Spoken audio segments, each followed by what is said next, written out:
Hola, mi nombre es Luis Carranza, soy médico pediatra. En esta tarde quiero compartir con ustedes un tema muy importante sobre el desarrollo psicomotor. Basaremos nuestra revisión este día en las guías clínicas de pediatría que en su segunda edición se lanzaron el año pasado. Quiero que recordemos un poco antes el marco regulatorio de nuestro país. Están incluidas las guías clínicas, pero es importante que recordemos que estas derivan de normas, y de normas se derivan lineamientos, y de los lineamientos tenemos guías, y lo importante es saber de las guías, pues que son de carácter obligatorio y de estricto cumplimiento. Entonces, vamos a basarnos en las guías clínicas de pediatría en lo que respecta al desarrollo psicomotor. A gran escala, lo que veremos este día, hablaremos un poco de las generalidades, la definición, luego vamos a ver un poco qué tan frecuentes son estos problemas en los niños, cuáles son las posibles causas que pueden llevar a un niño que tenga un problema de desarrollo psicomotor, cuáles son las características normales de un desarrollo en el niño, cómo se clasifican, luego vamos a ver cómo se diagnostican y finalmente cuál es el tratamiento que necesitan estos niños. Quiero comenzar con esta frase que me parece muy apropiada de este filósofo y médico Claude Bernard, quien dice que decía quien no sabe lo que busca no entiende lo que encuentra. Entonces, creo que en la medicina esto se aplica muchísimo y principalmente en el desarrollo psicomotor. Si no sabemos cuál es el desarrollo psicomotor de un niño, difícilmente, aunque veamos un niño afectado, no sabremos que realmente tiene un problema. ¿Cuál es la importancia de conocer el crecimiento y desarrollo de un niño? Pues lo primero es para vigilar eficazmente si el niño está progresando como se debe. Identificar un retraso o una anomalía y conocer que el desarrollo de un niño no solamente está determinado por lo biológico, sino que también influye el aspecto social en relación a el entorno familiar, el entorno con la sociedad y también el entorno escolar. Vamos a definir el desarrollo psicomotor como un proceso que es continuo, en el cual se incrementan las capacidades motoras, cognitivas y psicosociales que comienzan desde el embarazo y que continúan al nacer y durante el crecimiento del niño, y que este sigue una secuencia similar en todos los niños, pero con un ritmo variable, es decir, que es un proceso continuo, pero no es un proceso homogéneo, sino que este puede variar de niño a niño y que no es un patrón restrictivo, es decir, que tiene que cumplirse y tiene que hacerse de esta manera, no, sino que es un proceso continuo y que tiene un ritmo variable. En la imagen que pueden ver a su derecha, podemos ver qué da lugar al desarrollo psicomotor. Para que un niño tenga un desarrollo psicomotor óptimo, es necesario que este niño tenga una maduración de su sistema nervioso central, que tenga órganos de los sentidos funcionales y que tenga un entorno psicoafectivo adecuado y estable. A veces pensamos, cuando vemos un niño con un problema en el desarrollo, pensamos únicamente que tiene un problema en el sistema nervioso central, y no es así. Para que este niño tenga un desarrollo óptimo, no solamente ocupa su sistema nervioso, sino que necesita los sentidos, y un aspecto muy importante es el entorno en el cual el niño se está desarrollando. ¿Qué tan frecuentes son los problemas del desarrollo psicomotor en los niños? Aproximadamente un 16% de los niños presenta algún trastorno del neurodesarrollo y solo el 40% se diagnostica antes de iniciar la etapa escolar. Aproximadamente de este 16%, el 1 al 3% corresponden a verdaderos retrasos mental, una mínima cantidad de parálisis cerebral infantil del punto 2 al punto 3 de los recién nacidos vivos. Los trastornos del lenguaje y el habla ocupan una frecuencia del 3 al 6%. Los trastornos de la coordinación, un 6%. Los trastornos del espectro autista, un 0.6% de todo el porcentaje que hablábamos del 16%. Los trastornos por déficit de atención e hiperactividad pueden ocupar un 4 al 6%. Los trastornos del aprendizaje del 5 al 10%. Discapacidad visual de 0.1 a 0.4%. Y la discapacidad auditiva infantil de 1.6%. Y en aquellos casos de 45 decibeles, arriba de eso, 0.3% nada más. Esto para que tengamos una idea de qué tan frecuente o qué tan es la frecuencia con la que vamos a encontrarnos durante la consulta cada vez que estamos hablando. Pero ¿cuáles son las causas de un problema en el desarrollo psicomotor? En esta tabla pueden ver a su izquierda las causas orgánicas y a su derecha las causas psicosociales. Como les mencionaba al principio, no todo tiene que ver con el sistema nervioso central, sino que tiene que ver el entorno en el cual el niño se encuentra, familiar, la comunidad y el ambiente escolar. ¿Cuáles son las principales causas orgánicas que pueden ocasionar un desarrollo psicomotor? Los recién nacidos menores de 1.500 gramos o aquellos con una edad estacional al nacer menor de 32 semanas, aquellos que tuvieron un Apgar bajo de 3 a los 5 minutos, o aquellos que tuvieron una acidosis metabólica con un pH de sangre del cordón umbilical menos de 7, aquellos niños que necesitaron ventilación mecánica, aquellos que tuvieron hiperbilirubinemia, más de 25 miligramos, en aquellos que requirieron el sanguinotransfusión, aquellos que tienen infecciones congénitas del sistema nervioso central, los hijos de madre HIV o que consumieron drogas o alcohol, aquellos que ya tenían neuroimágenes patológicas, aquellos trastornos dismórficos o metabólicos o síndromes malformativos. Esas son principalmente las causas orgánicas de un problema del desarrollo psicomotor. Ahora veamos las causas psicosociales. Aquí aparecen carencias afectivas o emocionales. Estamos hablando de un ambiente donde el niño es maltratado, donde el niño, no solamente me refiero al castigo físico, sino a los gritos, humillaciones, amenazas, que crean un ambiente poco estable para el niño y que va a ocasionar un problema en el desarrollo psicomotor. Separación de sus padres o conflictos entre la misma familia también puede hacerlo. Aquellas familias monoparental también, o aquellos casos donde hay una muerte de uno de los padres, o padres adolescentes, o que tengan bajos recursos económicos, o que tengan ya enfermedades crónicas los padres, como diabetes, o hipertensión, o otras enfermedades como depresión o adicciones. Obviamente van a crear un ambiente no favorable para el desarrollo de este niño. Entonces, así de esta manera podemos tener claro que no solamente el sistema nervioso central el problema, sino que hay causas psicosociales. ¿Cuál es la característica normal del desarrollo psicomotor? Pues este sigue una dirección cefalocaudal. Recordemos que los niños primero pues son dependientes, es decir, ocupan de una asistencia continua. Primero aprenden a sostener su cabeza, luego pues aprenden a darse vuelta, luego ellos aprenden a sentarse, luego gatear, luego ponerse de pie hasta que logran caminar, y así comienzan de una parte cefalocaudal y de axial a distal.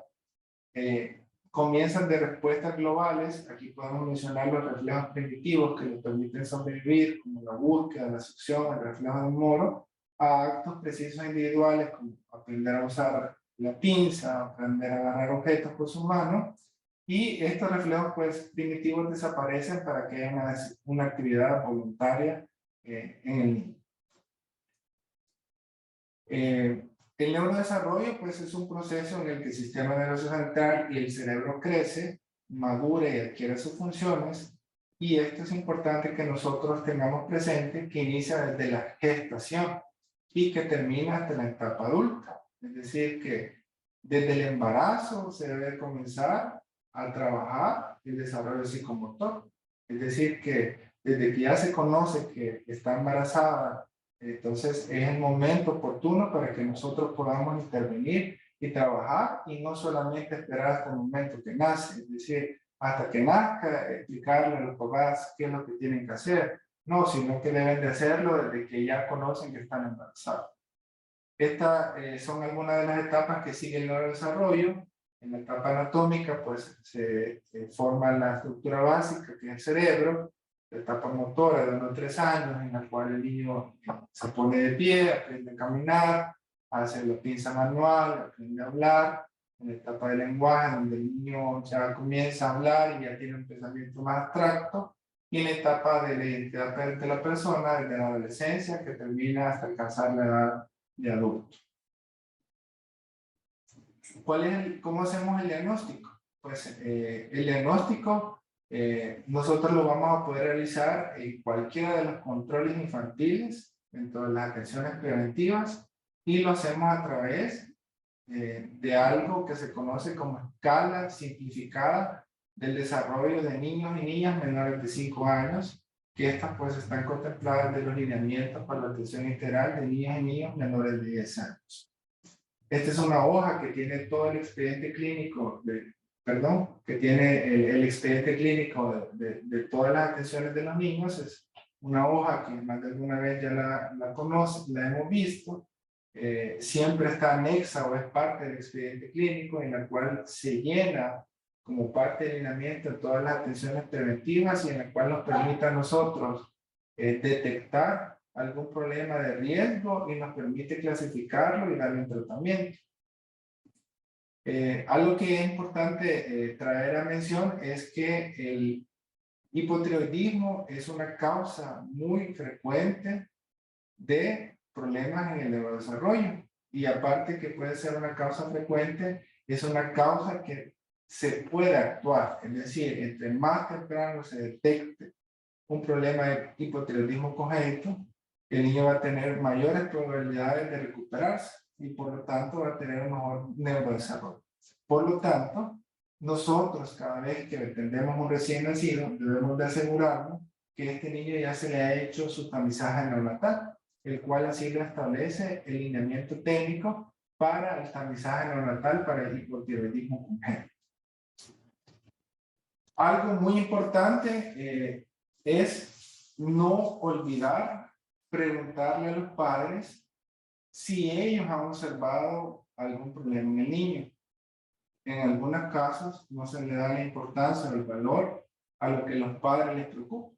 Por lo tanto, nosotros como profesionales de la salud estamos obligados siempre a preguntarle a los papás si ellos están preocupados por el desarrollo de su niño. ¿Cómo podemos hacer esto? Podemos decirle, ¿cómo siente que su niño está aprendiendo? ¿Está aprendiendo bien? ¿Siente que su niño va bien? Casi siempre, cuando hay una preocupación de uno de los padres, es muy probable que exista un problema en el desarrollo psicomotor. Por lo tanto, cada vez que nosotros atendamos a un niño, debemos de preguntar a los papás cómo piensan ellos que su niño está aprendiendo o si su niño va bien. Entonces, si encontramos alguna preocupación, ese es un niño al cual nosotros debemos estar seguros de diagnosticarle si tiene algún problema del neurodesarrollo o no. Porque en aquellos casos donde hay una preocupación de uno de los padres, se ha visto que en esos casos sí puede existir una mayor probabilidad de un problema en el neurodesarrollo. Acá les muestro la escala simplificada del desarrollo para los menores de 5 años. Esta es una escala en la cual agrupa, dependiendo de la edad del niño, de 8 días a menor de un mes a menor de 2 meses, y así lo va clasificando hasta llegar a menor de 5 años. ¿Qué es lo importante de esta tabla? Que esta tabla nos permite ir verificando cada una de las etapas o cada uno de los componentes del desarrollo, del neurodesarrollo. Así se puede investigar la parte motor gruesa, la motor fina, la socioafectiva, el lenguaje y el cognitivo. Y aquí nos permite a nosotros ir colocando si el niño lo hace o no lo hace según la etapa y según la edad del niño. Y nos permite clasificarlo como un niño de riesgo si tiene una o más de las etapas que estén ausentes, o si todas las tiene ausentes, nos permite clasificar al niño con un desarrollo adecuado. Pero ¿qué es lo más importante de esta tabla? Que esta tabla, aquí en la parte de abajo, donde están los dibujos, nos da la recomendación que nosotros tenemos que hacerle a los papás de cómo ayudar a estimular a este niño. Entonces, esta tabla no únicamente nos permite hacer el diagnóstico, sino que nos permite dar la recomendación necesaria para que ayudemos a este niño a lograr su desarrollo. En esta diapositiva tengo una aproximación mayor. En aquella teníamos una imagen global de toda la escala, pero aquí he traído una a colación solo para que tengamos un ejemplo de cómo se clasifica. Entonces, como les mencionaba, clasifica al niño de acuerdo a la edad y de acuerdo a la motricidad gruesa, motricidad fina, socioafectiva, lenguaje y cognición, nos permite clasificarlo de riesgo o adecuado. ¿Cuándo lo vamos a clasificar de riesgo? Cuando tenga uno o más de uno de los aspectos ausentes. Si todos los aspectos están presentes, entonces nosotros lo vamos a clasificar como adecuado. Y en este caso, ¿qué vamos a hacer? Felicitar a los padres para motivarlos que van muy bien con el desarrollo. También es importante no olvidar que los niños mayores de 5 años y menores de 10 años, también nosotros debemos de evaluarles el neurodesarrollo. Entonces, en esta diapositiva, ustedes pueden ver cuál es la tabla que se utiliza para evaluar a los niños mayores de 5 años y menores de 10 años para evaluar su desarrollo. En esta es un poco más sencilla, es un poco más amplia, va abarcando de año en año, de 5 a 6 años, de 6 a 7, de 7 a 8, de 8 a 9, y así hasta llegar a los 10 años, y también nos permite poder clasificar al niño como de riesgo o como adecuado. Entonces lo importante es no olvidar que a los mayores de 5 años también se les debe evaluar el neurodesarrollo, no solamente a los menores de 5, como así está en la escala. Pero ¿qué pasa con algunas situaciones especiales? En el caso de los prematuros, se les debe evaluar el neurodesarrollo utilizando la misma escala simplificada, pero ¿cuál es la diferencia? La diferencia es que a los prematuros se les debe evaluar el neurodesarrollo con base a su edad gestacional corregida. Entonces, allá en la parte donde nos permite ubicarnos la edad del niño, nos vamos a ir a ubicar según la edad corregida, no la edad cronológica, sino la edad corregida, y con base a esa edad nosotros vamos a ir a clasificar al niño en cuanto a su neurodesarrollo. Para el caso de los niños que tienen síndrome de Down, ellos tenemos que utilizar una escala diferente. Entonces, en este tipo de niños, nosotros vamos a utilizar una escala que ya está contemplada y que ya está definida en los lineamientos técnicos para la atención integral de niñas y niños menores de 10 años con síndrome de Down. Entonces, si no la conocemos o no la tenemos la obligación de irla a revisar, de conocerla y tenerla a la mano, porque si atendemos a un niño con síndrome de Down, nosotros debemos de evaluarle su neurodesarrollo utilizando la escala que le corresponde, no utilizando la escala que vimos inicialmente. Y si es prematuro, vamos a utilizar la edad gestacional correcta. En esta diapositiva, quiero mencionarles qué es lo que se hace si encontramos un niño con un riesgo del desarrollo o con un problema en el neurodesarrollo. Pues lo primero es clasificarlo. Si ya lo clasificamos nosotros como un riesgo del desarrollo porque le falta uno o más de las habilidades que le corresponden, lo primero es explicar a los padres. Los padres deben de saber que nosotros hemos encontrado una actividad que su niño no hace y que debería de hacer, y darle una recomendación de las mismas que establece la escala. y debemos de darle una consulta de seguimiento dentro de un mes. Si dentro de un mes llega el niño y todavía no ha adquirido la habilidad que le toca según la edad, ¿qué debemos de hacer? Debemos de referirlo al pediatra o al pediatra del eco especializado o al pediatra del hospital. Además de ello, debemos de derivarlo al equipo multidisciplinario.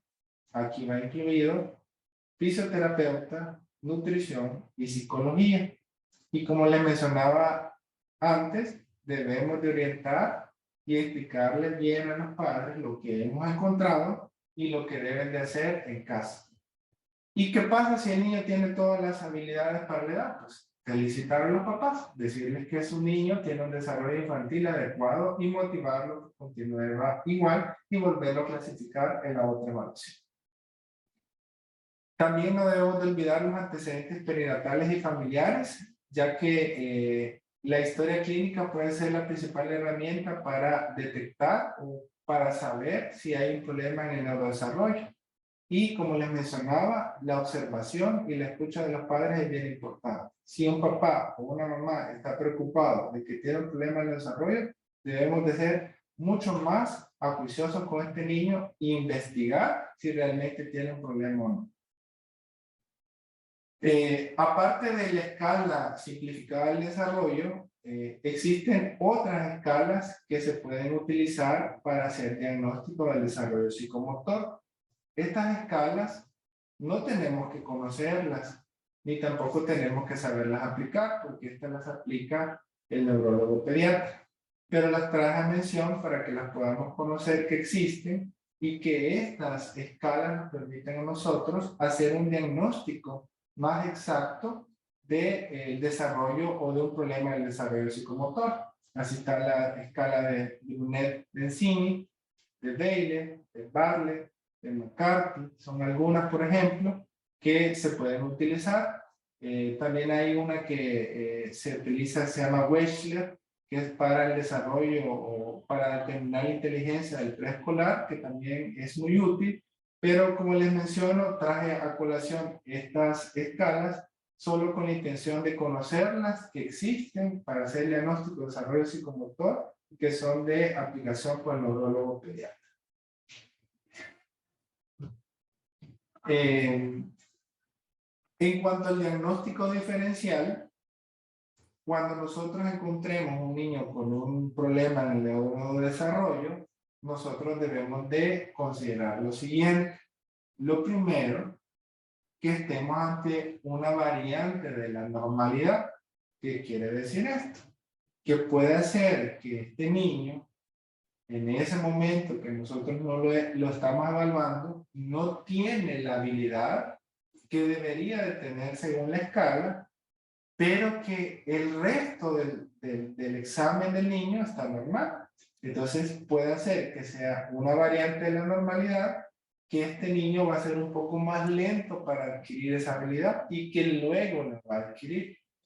Por eso es que se debe hacer una evaluación. No solo con la primera evaluación nosotros vamos a decir, este niño tiene un problema de desarrollo. Si recordamos antes, en el manejo que se hacía, dentro de un mes lo volvemos a evaluar para volverlo a clasificar. ¿Por qué? Porque en algunos casos es una variante de la normalidad. Es decir, un niño que va un poco lento, pero que no tiene ningún problema. Entonces, por ese mismo se le puede tratar como una variante de la normalidad y por eso debemos de citarlo dentro de 30 días para saber si ya adquirió o si no ha adquirido la habilidad que le toca. También podemos tener un escenario donde tengamos un retraso por pobre o inadecuada estimulación familiar. ¿Qué quiere decir? Puede ser que el niño tenga una habilidad que no la ha adquirido, pero porque los papás no lo estimulan. Puede ser que los papás no hacen contacto visual con el niño, no le hablan, no le sonríen, no lo acarician, no lo abrazan. Es decir, el niño no tiene ningún contacto, por lo tanto el niño no está estimulado y por lo tanto tiene un retraso, no porque el niño tenga un problema, sino por una poca estimulación familiar. ¿Qué podemos considerar también ante un diagnóstico diferencial? Puede ser que el niño tenga una enfermedad crónica y que una enfermedad crónica fuera del sistema nervioso central sea la causa del problema del desarrollo del niño, como por ejemplo, enfermedad celíaca o cardiopatías congénitas o niños desnutridos, que estos pueden tener un problema en el neurodesarrollo, no porque tengan un problema del sistema nervioso, sino porque tienen una enfermedad crónica que es la responsable de este problema. Entonces, muchos de estos niños que tienen una enfermedad crónica, al mejorarse o estabilizarse su enfermedad crónica, estos niños progresan y logran el desarrollo que necesitan. También, ¿qué otro diagnóstico diferencial podemos tener en cuenta? Podemos estar ante un escenario de un niño que no escucha, ¿sí? Un niño que no ve. Entonces quiere decir que este niño no tiene sus órganos sensitivos adecuados, como les mencionaba al principio. No solamente el sistema nervioso, entonces puede hacer que este niño tenga un déficit sensorial, como principalmente la sordera o ceguera. El caso más común en nuestro medio puede ser los prematuros, que pueden tener sorderas o cegueras, y que esto por sí mismo les dé un problema del neurodesarrollo. También puede ser que sea la expresión de una torpeza psicomotora. Puede ser que el niño tenga ya un trastorno del desarrollo de la coordinación y que esa sea la causa del problema del neurodesarrollo.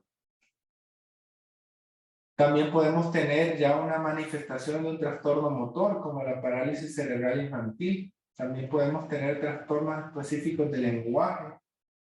También podemos estar ante un niño que va a desarrollar un trastorno del espectro autista, en esos niños hipotónicos o que no establecen contacto visual, podemos estar ante un niño con trastorno del espectro autista. Podemos tener también retraso psicomotor como un preludio pues, que futuro o a largo plazo va a ser un retraso mental. Niños que también tienen estigmas neurocutáneos, debemos de considerar que sean esa la enfermedad que esté ocasionando el desarrollo, problema del desarrollo psicomotor. Una definición de retraso del desarrollo, si es menor de 5 años, nosotros hablamos de retraso psicomotor. Si ya tiene más de 5 años, nosotros hablamos de retraso mental. La definición establece que debe ser un rendimiento menor a 2 desviaciones estándar en al menos 2 escalas. Puede ser la escala motor, la escala de lenguaje, social o habilidades de la vida diaria que dan un inicio de la infancia y que tienen un curso evolutivo estable y que no es regresivo. Entonces, si estamos ante menores de 5 años, hablamos de retraso psicomotor, y si estamos en los mayores de 5 años, estamos hablando de retraso mental. ¿Qué exámenes se les deben de dejar a estos niños? Pues la ecografía transfontanelar, si todavía tiene la fontanela anterior abierta o tiene menos de 1 año, o cuando existen factores de riesgo perinatales definidos, como niños que fueron asfixiados al nacimiento o prematuros que ya tuvieron hemorragia interventricular, en ellos pues debemos de dejarle una ultra transfontanelar. El TAC cerebral pues está indicado para los mayores de 1 año y que nosotros queremos descartar que tenga algún problema o que haya sido afectado por una enfermedad congénita, infecciosa.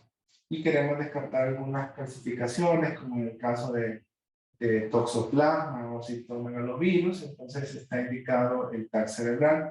La resonancia magnética está indicada para aquellos casos donde nosotros queremos delimitar zonas de leucomalacia o anomalías displásicas encefálicas, entonces en ellos está indicado dejarles una resonancia magnética. Los estudios citogenéticos pues son de fenotipos y estos están indicados cuando sospechamos que tiene una enfermedad metabólica o que tiene una cromosomatía que sea la responsable de la causa del problema del desarrollo del niño. También enfermedades degenerativas que debemos de sospecharlas siempre que tengamos una dismorfia esquelética, visoromegalias, anomalías en la piel, manchas, o que tengamos ácidos orgánicos en la orina. En esos casos pues debemos de sospechar enfermedades degenerativas. Aquí en esta diapositiva traigo mención 3 signos de alerta que son importantes que todos los profesionales de la salud que atendemos niños debemos de conocer. Todo niño de 3 meses que no pueda su cabeza, eso es un signo de alerta. Todo niño de 8 meses que no ha aprendido a darse vuelta, es un signo de alerta. Todo niño de 9 meses que no se sienta sin apoyo, es un signo de alerta y tenemos que actuar de manera oportuna y derivarlo a pediatría para que se haga la investigación y se haga toda la evaluación y el diagnóstico. Y esos son, digamos, 3 signos de alerta que siempre, siempre todo profesional de la salud debe de conocer. ¿Cuál es el tratamiento? Después que nosotros hemos detectado un niño con una alteración del neurodesarrollo, lo principal es informarle a los papás, hablar con los papás y mencionarle que hemos encontrado una situación donde las habilidades que el niño debería tener para su edad no las tiene en ese momento y que es necesario derivarlo a un neurólogo pediatra o a un pediatra o a un centro de atención temprana y que es necesario darle seguimiento. Es decir, de explicarle a los papás que es importante volverlo a ver, porque no solo con una evaluación vamos a hacer el diagnóstico, necesitamos darle seguimiento para que nosotros podamos ir orientando a estos papás. ¿Qué es lo que se debe de hacer a nivel de la unidad de salud? Pues utilizar correctamente la escala del desarrollo, ¿sí? Eso es lo primordial. Y preguntarle a los papás si hay algún problema o si tienen alguna preocupación. Y si es un prematuro, debemos de evaluarle el neurodesarrollo en base a su edad estacional corregida. Y si es un niño con síndrome de Down, debemos de utilizar la escala que está diseñada específicamente para ellos. Debemos de dar las recomendaciones a los papás y a los cuidadores, porque en algunos casos, pues el niño pasa con otra persona y esta persona que lo cuida no conoce nada de cómo estimular al niño. Entonces debemos de asegurarnos, explicarle a los papás y asegurarnos que el cuidador primario, el que va a pasar más tiempo con el niño, conozca cómo debe estimular. Y referirlo al pediatra. Eso es importante siempre, siempre que tengamos un niño con un problema de neurodesarrollo. Esto ya lo mencionábamos anteriormente. En el segundo nivel de atención, ¿qué es lo que se debe de realizar? Pues las escalas que les mencionaba que utilizan los neurólogos pediatras, se utiliza la fisioterapia y la evaluación por estos subespecialistas para ya hacer un diagnóstico más concreto e iniciar el tratamiento de manera oportuna. Ya pues en el tercer nivel de atención, pues ahí ya son estudios de cariotipo, otros estudios que el niño puede requerir, ya son tratamientos ya establecidos por el especialista o por su especialista y donde el niño pues ya regresa con un retorno, con un diagnóstico y con un plan a seguir. Algunos criterios de seguimiento, pues estos niños siempre deben derivarse al trabajador social si nosotros tenemos. ¿Cuál es la razón de derivarlos a un trabajador social? Porque es la persona que debe indagar el ambiente familiar del niño. Muchas veces nosotros solo evaluamos o vemos a los papás, pero no podemos constatar cuál es el ambiente en el cual el niño está. Entonces, por eso, siempre que tengamos un trabajador social a la mano y podamos hacer uso de ellos, debemos derivarlo para que sean ellos los que investiguen el ambiente, la dinámica familiar de estos niños. Debemos de referirlos al neurólogo, puede ser al otorrino, al oftalmo, al psicólogo, según sea el caso o según sea el diagnóstico, y derivarlo a los servicios de estimulación temprana o fisioterapia, y en algunos casos, pues, programas específicos como el menor de 1500, un programa que se lleva con los prematuros, o si el niño tiene un síndrome Down. Algunas medidas preventivas para mejorar el desarrollo motor o psicomotor de los niños, pues estimular conductas de apego afectivo. ¿Cómo podemos hacer esto? Pues lo principal, la lactancia materna desde la primera hora de nacimiento, el buen trato. Recordemos que el ambiente nocivo para el niño, del maltrato, de gritos, amenazas y el castigo físico son sumamente nocivos para el desarrollo del niño. Debemos de enseñarle a los papás que deben de expresarle el afecto, cariño, abrazarlos, hablarles, hacer contacto visual, que deben de compartir tiempo con sus hijos, eso es muy importante, y generar un sentimiento de pertenencia, que el niño sienta que pertenece a una familia y que hay un compromiso, porque algunas veces nosotros les explicamos a los papás pero debemos de asegurarnos que ellos adquirieron el compromiso de realizar las actividades con el niño, porque caso contrario no van a tener, y si no van a hacer ellos, pues nosotros debemos de asegurar que el cuidador primario pues va a hacer lo que le hemos enseñado a los papás. Y siempre pues debemos de observar aquellos aspectos positivos y si el caso lo amerita, pues felicitar siempre a los papás, no nos olvidemos de ellos porque eso motiva a los papás para que sigan haciendo mejor su trabajo. Algunos claves, otros puntos es fomentar la autonomía en los niños, es decir, si el niño puede hacer una actividad, pues debemos de permitírselo. Muchas veces al niño se le inhibe, no, te vas a caer, no camines, te vas a tropezar, y el niño nunca quiere una autonomía, y algunas veces pues es lo que el niño necesita. Dar seguimiento si hemos detectado unas situaciones de riesgo o alguna otra normalidad que se haya detectado durante la entrevista o durante la consulta, pues es importante darle seguimiento. Pues es lo que tenía preparado esta tarde para poder compartir con ustedes. Espero que haya sido de su grata atención y espero verlos en la próxima.